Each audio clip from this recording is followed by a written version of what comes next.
ఈ సైకాలజీ నుంచి మనకి మోస్ట్ ఇంపార్టెంట్ టాపిక్ అయిన ఎరిక్సన్ ప్రవేశపెట్టిన మన సాంఘిక వికాస సిద్ధాంతం గురించి ప్రజెంట్ నేర్చుకుందాము. దీని నుంచి రిపీటెడ్గా బిట్స్ వస్తున్నాయి. ఫస్ట్ ఆఫ్ ఆల్ దశలు, మన సాంఘిక వికాస దశలు, తర్వాత వయోపరిమితి, మన సాంఘిక క్లిష్ట పరిస్థితులు, తర్వాత దాని యొక్క గుణం, లక్షణం అన్నమాట. ఫస్ట్ పూర్వ శైశవ దశ. పూర్వ శైశవ దశ అనేది వయోపరిమితి 1 నుంచి 1.5 సంవత్సరాలు, 0 నుంచి 1.5 సంవత్సరాలండి. పూర్వ శైశవ దశ 0 నుంచి 1.5 సంవత్సరాలు అంటే 1 to 2 years అనుకోండి. నమ్మకం, అపనమ్మకం. ఇందులో మనోసాంఘిక క్లిష్ట పరిస్థితి ఏంటంటే పూర్వ శైశవ దశలో నమ్మకం, అపనమ్మకం. ఈ దశలో నమ్మకం ఉంటుంది, అపనమ్మకం కూడా ఉంటుంది. ఇందులో లక్షణం ఏంటి అంటే గుణమైన అవ్వచ్చు, లక్షణమైన అనొచ్చు. ఇక్కడ నమ్మకం, సిగ్గు, ఆశ, జైవిక కార్యక్రమాలు. నమ్మకం, సిగ్గు, ఆశ, జైవిక కార్యక్రమాలు. సెకండ్ వన్ ఉత్తర శైశవ దశ. ఉత్తర శైశవ దశ అంటే 1 to 2 years. ఇక్కడ 1.5 years to 2 years, 1.5 సంవత్సరాల నుంచి 2 సంవత్సరాల వరకు ఉంటుంది వయోపరిమితి ఉత్తర శైశవ దశలోని. మనోసాంఘిక క్లిష్ట పరిస్థితి స్వయం ప్రతిపత్తి, సందేహం, సిగ్గు. స్వయం ప్రతిపత్తి, సందేహం, సిగ్గు ఉంటుంది. ఇక్కడ లక్షణం అనేది మనోబలం, తలంపు. మనోబలం, తలంపు ఉంటుంది. స్వయం పోషక కౌశలాలు. ఇవేంటండి? స్వయం పోషక కౌశలాలు. స్వయం పోషక కౌశలాలు. స్వయం పోషక కౌశలాలు. క్రీడా దశ. క్రీడా దశ అంటే క్రీడా దశలో ఇక్కడ మనం మాట్లాడే దశ కాబట్టి 3 నుంచి 5 సంవత్సరాల వరకు ఉంటుంది. క్రీడా దశ అంటే ఆడుకునే దశ కాబట్టి 3 నుంచి 5 సంవత్సరాల వరకు ఉంటుంది. ఇందులో మనోసాంఘిక క్లిష్ట పరిస్థితి చొరవ, అపరాధ భావం. చొరవ, అపరాధ భావం. చొరవగా ఉంటారు, తప్పు చేశామనే అపరాధం భావం కూడా కలిగి ఉంటారు. ఇక్కడ లక్షణం ఏంటి అంటే లక్ష్యం, ప్రయోజనం కోసం. అంటే క్రీడా దశ కాబట్టి ఇక్కడ లక్షణం ఏముంటుంది? లక్ష్యం అంటే దేనికోసమైతే మనం గేమ్ కోసమైతే మనం ఆడాలనుకుంటున్నామో ఆ గేమ్లో గెలవాలనే లక్ష్యం ఉంటుంది, ప్రయోజనం కూడా ఉంటుంది. అంటే ఇందులో క్రీడా కౌశలాలు అనేవి అభివృద్ధి చెందుతాయి. క్రీడా కౌశలాలు, ప్రయోజనం, లక్ష్యం, ప్రయోజనం ఉంటుంది. అలాగే చొరవ, అపరాధ భావం ఉంటుంది క్రీడా దశలో 3 నుంచి 5 సంవత్సరాలు. ఉత్తర శైశవ దశ అయితే 1.5 సంవత్సరాల నుంచి 2 సంవత్సరాల వరకు ఉంటుంది. స్వయం ప్రతిపత్తి, సందేహం, సిగ్గు ఉంటుంది.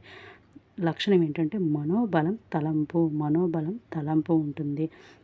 పూర్వ శైశవ దశ అయితే 0 నుంచి 1.5 సంవత్సరాలు. నమ్మకం, అపనమ్మకం. శైశవ దశ కాబట్టి నమ్మకం, అపనమ్మకం ఉంటుంది. ఇక్కడ నమ్మకం, సిగ్గు, ఆశ అనేవి ఉంటాయి. పాఠశాల దశ. నెక్స్ట్ టైం పాఠశాల దశ 6 నుంచి 12 సంవత్సరాలు. పాఠశాల దశ కాబట్టి 6 నుంచి 12 సంవత్సరాలు. శ్రమించడం, ఆత్మన్యూన్యత భావం. 6 నుంచి 12 సంవత్సరాలు పాఠశాల దశ. శ్రమించడం, ఆత్మన్యూన్యత భావం. ఇక్కడ శ్రమిస్తారు, ఆత్మన్యూన్యత భావతను కూడా కలిగి ఉంటారు. సామర్థ్యం ఏంటి? పాఠశాల కౌశలాలు. ఇక్కడ సామర్థ్యం, పాఠశాల కౌశలాలు అనేవి కలిగి ఉంటారు. కౌమార దశలో ఎలా ఉంటారంటే 12 నుంచి 20 సంవత్సరాల వయసు. వయోపరిమితి 12 నుంచి 20 సంవత్సరాలు కౌమార దశలో. పాత్ర గుర్తింపు, పాత్ర సందిగ్ధం. ఇక్కడ సందిగ్ధాన్ని కలిగి ఉంటారు, పాత్ర గుర్తింపుని కూడా కలిగి ఉంటారు. తదాత్మ సంభ్రమం. తదాత్మస్య సంభ్రమం. తదాత్మస్య సంభ్రమం అన్నా కూడా ఈ 2 వర్డ్స్ న్యూ వర్డ్స్ గుర్తుపెట్టుకోవాలి. ఇందులో విశ్వసనీయత మరియు వ్యక్తి పూజ, అన్వేషణ. ఇందులో లక్షణం ఏంటంటే వ్యక్తి పూజ, అన్వేషణ కలిగి ఉంటారండి. విశ్వసనీయత. కౌమార దశలో గుణం ఏంటంటే, లక్షణం ఏంటంటే ఏ గుణాన్ని, లక్షణాన్ని కలిగి ఉంటారంటే విశ్వసనీయత, వ్యక్తి పూజ, అన్వేషణ. ఇందులో మనోసాంఘిక క్లిష్ట పరిస్థితి పాత్ర గుర్తింపు, పాత్ర సందిగ్ధం. పాత్ర గుర్తింపు, పాత్ర సందిగ్ధం. వయసు 12 నుంచి 20 సంవత్సరాలు.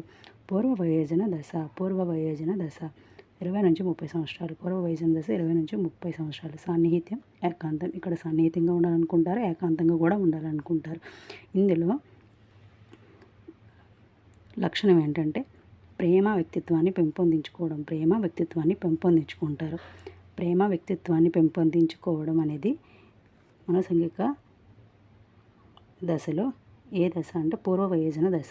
పూర్వ వయోజన దశ ఏజ్ 20 నుంచి 30 సంవత్సరాలు. సన్నిహితంగా ఉంటారు, ఏకాంతంగా ఉంటారు, ప్రేమ వ్యక్తిత్వాన్ని పెంపొందించుకుంటారు. మధ్య వయోజన దశలో ఏం చేస్తారంటే 30 నుంచి 60 సంవత్సరాలు కాబట్టి ఇందులో వయోపరిమితి 30 నుంచి 60 సంవత్సరాలు. ఉత్పాదకత, స్తబ్దత కలిగి ఉంటారు. ఉత్పాదకత, స్తబ్దత. సంరక్షణ.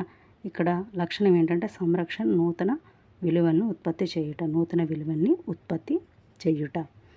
లాస్ట్ది పరిపక్వ దశ. పరిపక్వ దశ ఇది 60 సంవత్సరాలు పైబడి ఉంటుంది. 60 సంవత్సరాలు పైబడి ఉంటుంది కాబట్టి సమగ్రత, చిత్తశుద్ధి, నిరాశ.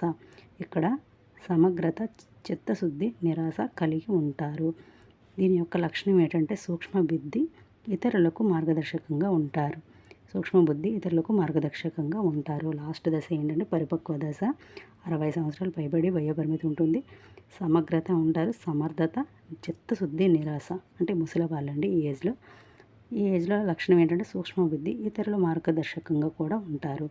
మధ్య వయసును ఏంటంటే 30 నుంచి 60. ఉత్పాదకత, స్తబ్దత, సంరక్షణ, నూతన విలువల్ని ఉత్పత్తి చేయటం. ఇదేనండి వీడియో.